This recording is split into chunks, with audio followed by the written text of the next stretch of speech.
بسم اللہ الرحمن الرحیم۔ آج سب سے پہلے تو میں اپنے اس ولاگ کے ذریعے ان تمام دوستوں کا شکریہ ادا کرنا چاہتا ہوں جس نے ہماری اس سے پہلے والی ولاگ کو نہ بڑی دلچسپی سے دیکھا بلکہ اپنی پیاری اور دل فریب رائے کا اظہار کیا۔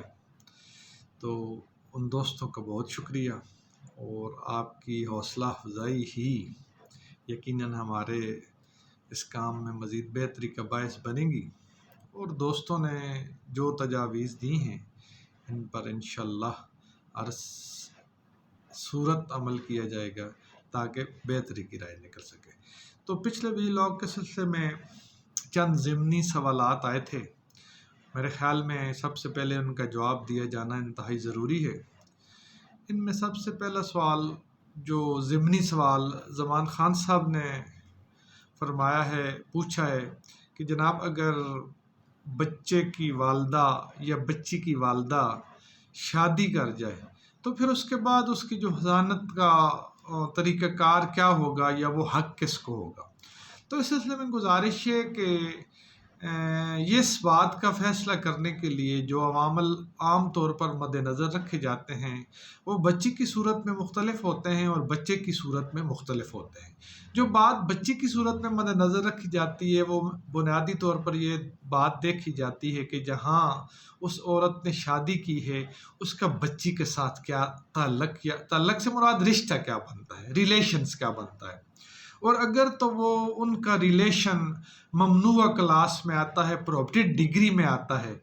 جو بچی کی رشتے میں رشتہ دار نہیں بنتے،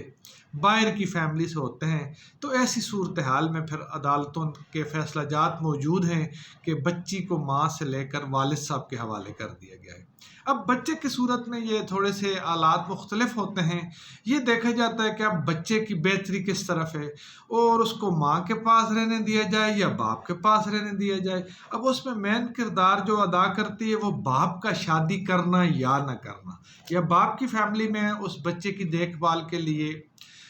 کون سے لوگ موجود ہیں۔ اگر اس کی سوتیلی والدہ، مثال کے طور پر اس کی والدہ نے بھی شادی کر لی ہے، والد نے بھی شادی کر دی ہے، اب ایک طرف سوتیلی والدہ ہے دوسری طرف سوتیلا والد ہے، تو اس سلسلے میں بہت سارے اعلیٰ عدالتوں کے فیصلہ جات موجود ہیں کہ سوتیلی والدہ کے مقابلے میں سوتیلے والد کو ترجیح دی گئی ہے اور بچے کو والد کے پاس رہنے دیا گیا ہے۔ یا دوسری صورتحال میں یہ دیکھا جاتا ہے کہ اب والد صاحب کے والدہ، دادی، دادا، پھوپھی یا کون سے لوگ ہیں جو اس کی نگہداشت کر سکتے ہیں، دیکھ بھال کر سکتے ہیں، کیونکہ عموماً اکثر کیسز میں والدین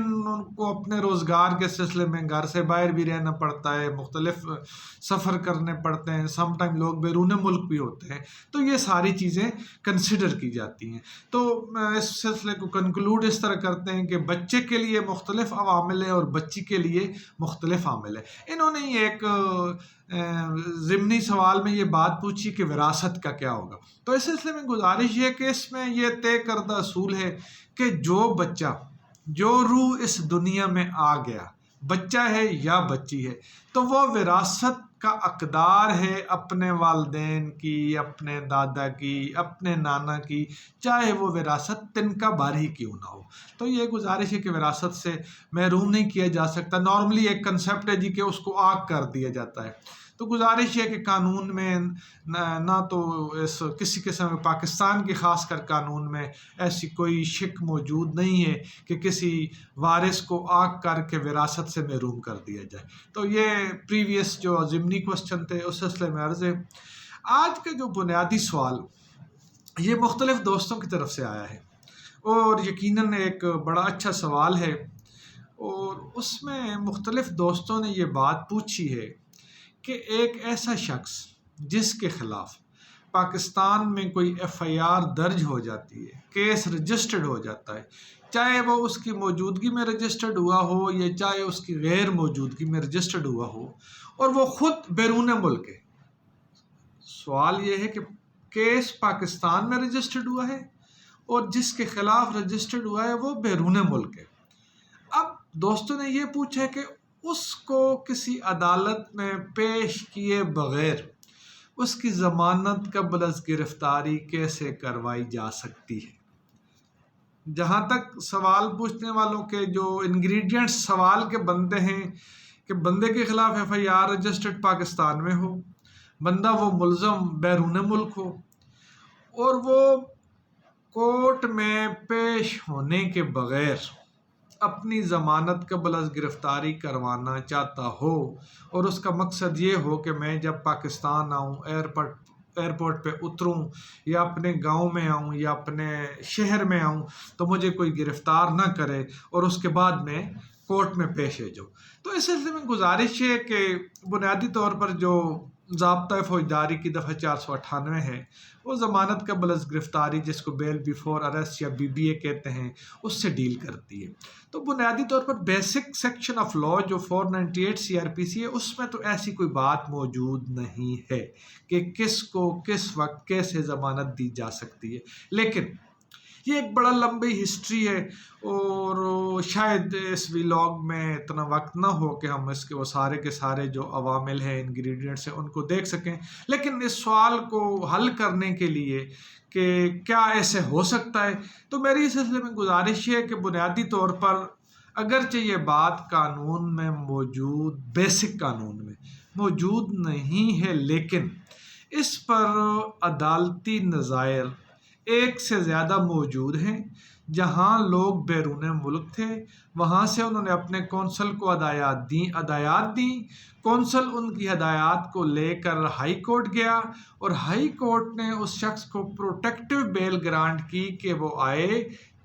پاکستان میں پہنچے اور ایک خاص پیریڈ میں جا کے اپنی متعلقہ عدالت جہاں سے اس کے خلاف، جس کی اختیار سماعت میں اس کا کیس آتا ہے، وہاں اپنے آپ کو سرنڈر کرے اور اس کے بعد اس کی جو درخواست ضمانت ہے اس کا میرٹ پر فیصلہ کیا جائے گا۔ اس میں قابل ذکر مثال صرف مجھے جو ابھی تک ملی ہے، یقیناً اور بھی موجود ہوں گی، لیکن میرے علم میں جو آئی ہے وہ کراچی سندھ ہائی کورٹ کا ایک فیصلہ ہے، جہاں ہرڈ کیس کا ایک ملزم بیرون ملک تھا، اس نے اپنے کونسل کو ایڈوائس دی اور ایڈوائس کے بعد اس کے کونسل نے بیل بیفور اریسٹ، پروٹیکٹیو بیل ٹائپ بیل اپلائی کی before the honourable Sindh high court, اور کراچی ہائی کورٹ نے اس کو وہ بیل گرانٹ کی اور اس کو اسپیسیفک پیریڈ دیا کہ آپ اتنے عرصے کے دوران آ کے اپنے علاقے کی متعلقہ عدالت میں اپنے آپ کو سرنڈر کریں، اور اس کے ساتھ ہی اس کو خدشہ یہ تھا جی کہ میرا نام ECL میں شامل کیا ہوا ہے، میری غیر موجودگی میں جو ہی پاکستان آؤں گا تو مجھے گرفتار کر لیا جائے گا، تو عدالت نے اسے اس بات سے مکمل طور پر تحفظ فراہم کیا۔ باقی اس کا کیس کا فیصلہ جو بھی ہے وہ تو میرٹ پہ ہوگا، لیکن جو بنیادی کوسچن یہ کہ کیا بندہ بیرون ملک رہتے ہوئے پاکستان میں اپنی حاضری کے بغیر بیل موو کر سکتا ہے، تو اس سلسلے میں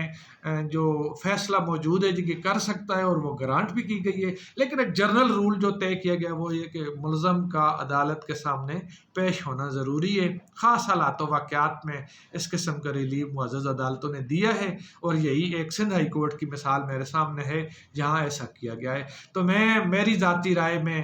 جب سندھ ہائی کورٹ کا فیصلہ موجود ہے تو وہ ہمارے لیے بہت قابل احترام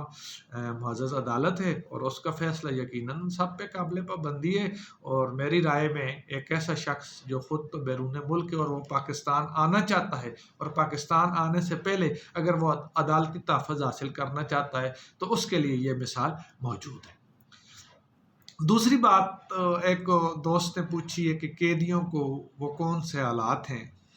جن کے ذریعے کسی ایک جیل سے دوسری جیل میں منتقل کیا جا سکتا ہے۔ تو اس سلسلے میں گزارش ہے کہ اگرچہ ایک بہت لمبا ٹاپک ہے، شاید اس ویڈیو میں، اس ویلاگ میں اس کا جواب تو پراپر نہ دیا جائے، لیکن مختصراً اس طرح ہے کہ جو لوگ سزائے سخت اور جو دوسری بات کہتے ہیں سزائے سخت کے ساتھ جو عام سزا کے قیدی، جس طرح ڈگری کے قیدی ہیں یا مسلینیس لوگ ہیں، تو اس میں ایک کیٹیگری رکھی گئی ہیں کہ کچھ قیدی ایسے ہیں جن کو کسی صورت منتقل نہیں کیا جا سکتا، جس جیل میں وہ فرسٹ ٹائم داخل ہوئے ہیں وہ وہیں رہیں گے، اور کچھ ایسے قیدی کہ کلاسیفیکیشن ضرور موجود ہے، جن کے اگر اپیلز یا ریویژن یا انیشل سزا کے بعد پروسیڈنگ ختم ہو گئی ہیں تو ان کو مختلف وجوہات کی بنیاد پر مختلف جیلوں میں منتقل کیا جا سکتا ہے، لیکن اس سلسلے میں مکمل تفصیل انشاءاللہ العزیز نیکسٹ ویلاگ میں دی جائے گی، کیونکہ اگر اس میں یہ کوشش شروع کر دی گئی تو ویڈیو لمبی ہو جائے گی اور یقیناً دوستوں کو کہیں بور نہ کر دے۔ تمام دوستوں کا بہت شکریہ، آپ نے بہت حوصلہ افزائی کی، اور انشاءاللہ امید ہے اسی طرح آپ ہمارے اس چینل سے ہماری حوصلہ افزائی بھی کرتے رہیں گے، اور جو ہم جس قابل ہیں آپ کو معلومات دے سکتے ہیں وہ بھی انشاءاللہ حاصل ہوتی رہیں گی۔ آپ دوستوں کا بہت شکریہ۔ اللہ حافظ۔ پاکستان زندہ باد۔ السلام علیکم۔ Thank you very much.